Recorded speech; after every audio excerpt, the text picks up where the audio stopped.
Baradae berpotensi bebas, ahli psikolog sebut Eliezer termasuk korban dalam kasus Sambo. Bapak Richard di sini secara umum taraf kecerdasannya tergolong rata-rata.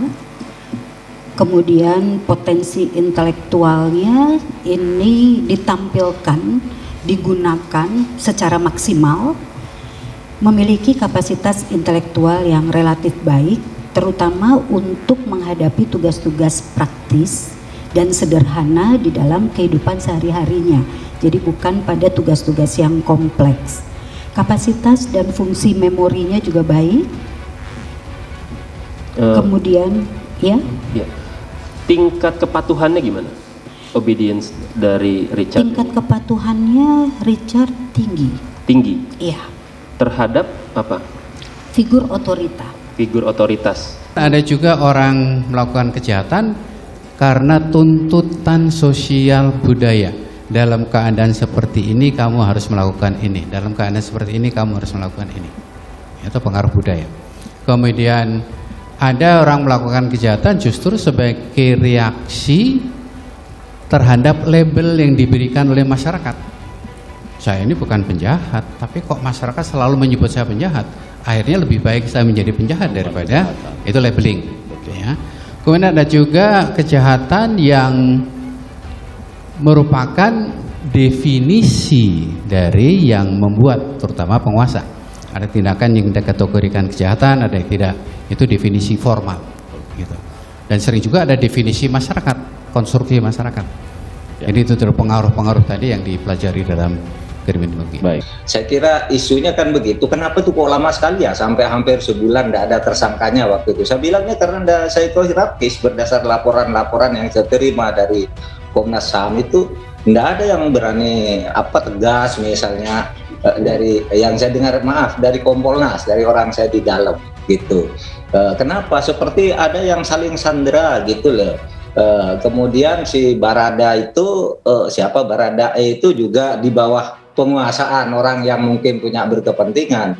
Nah kemudian yang harus memeriksa, yang harus diperiksa dan harus memeriksa itu orangnya jabatannya beda. Nah ini maka Kompolnas yang mengusulkan supaya ada bedol deso gitu. Bedol deso itu artinya buang dulu orang-orang di situ. Dan ternyata jalan kan, sesudah dipindahkan. Sekarang Baradae sudah mengakui hal yang baru yang sangat mengejutkan, yang mungkin besok akan dimuat oleh majalah Tempo, tetapi juga dengan baik sudah dijelaskan tadi oleh pengacaranya yang baru. Baradae berpotensi terbebas dari hukuman pidana dalam kasus pembunuhan Brigadir J.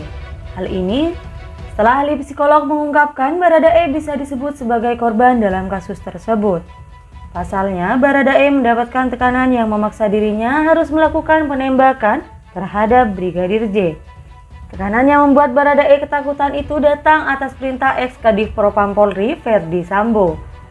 Sidang lanjutan kasus pembunuhan berencana Brigadir J di Pengadilan Negeri Jakarta Selatan, Rabu 21 Desember 2022. Sidang lanjutan pembunuhan berencana Brigadir J menghadirkan saksi yakni ahli hukum pidana Effendi Saragih dan ahli psikologi sekaligus Ketua Asosiasi Psikologi Forensik Indonesia Apsifor Reni Kusumawardani.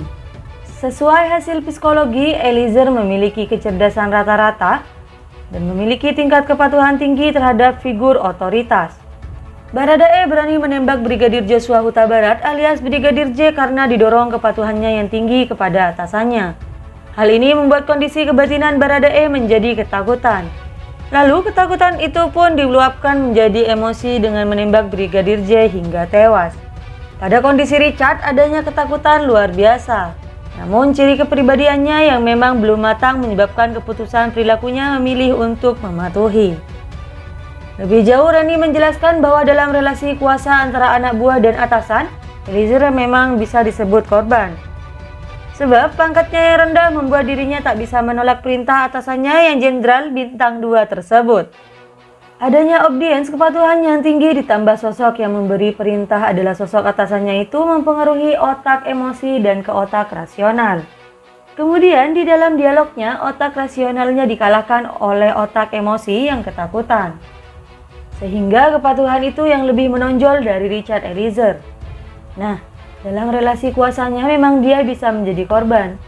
Tapi kalau kita bicara proses psikologis, itu ada free will, ada keinginan bebas yang menjadi milik masing-masing orang, ujarnya. Sebelumnya, kuasa hukum Baradae Roni Talapesi menyebutkan, jika ahli sendiri yang mengatakan kondisi Eliezer yang bertindak atas tekanan dan ketakutan bisa masuk pasal penghapusan pidana. Sekedar diketahui ada 5 terdakwa dalam kasus pembunuhan Brigadir J.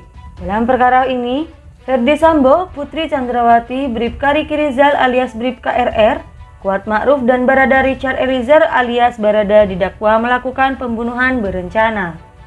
Kelima terdakwa didakwa melanggar pasal 340 subsider, pasal 338 KUHP Junsto, pasal 55 ayat ke-1 KUHP dengan ancaman maksimal hukuman mati. Tak hanya dalam kasus pembunuhan berencana Brigadir J, khusus untuk Ferdi Sambo juga turut dijerat dalam kasus peringatan penyidikan atau obstruction of justice bersama Hendra Kurniawan, Agus Nurpatria, Cuk Putranto, Irfan Widianto, Arif Rahman Arifin, dan Baikuni Wibowo. Para terdakwa disebut merusak atau menghilangkan barang bukti termasuk rekaman CCTV Komplek Polri Duren 3.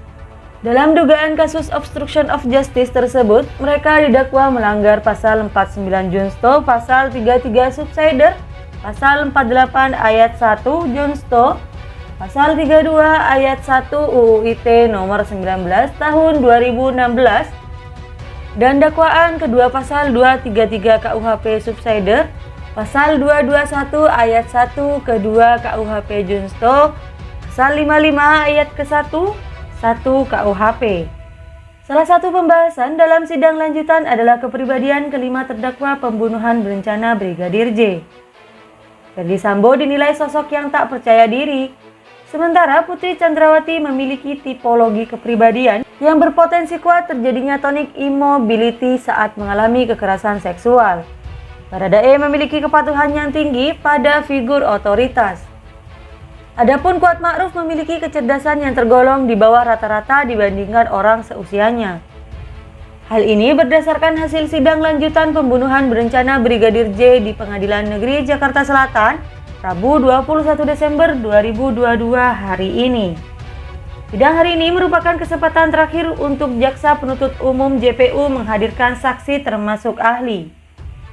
Dalam keterangannya, ahli psikologi Reni Kusumawardani mengungkapkan kepribadian masing-masing terdakwa terduga pelaku pembunuhan Brigadir J. Baradae berpotensi terbebas dari hukuman pidana dalam kasus pembunuhan Brigadir J. Hal ini setelah ahli psikolog mengungkapkan Baradae bisa disebut sebagai korban dalam kasus tersebut. Pasalnya, Baradae mendapatkan tekanan yang memaksa dirinya harus melakukan penembakan terhadap Brigadir J.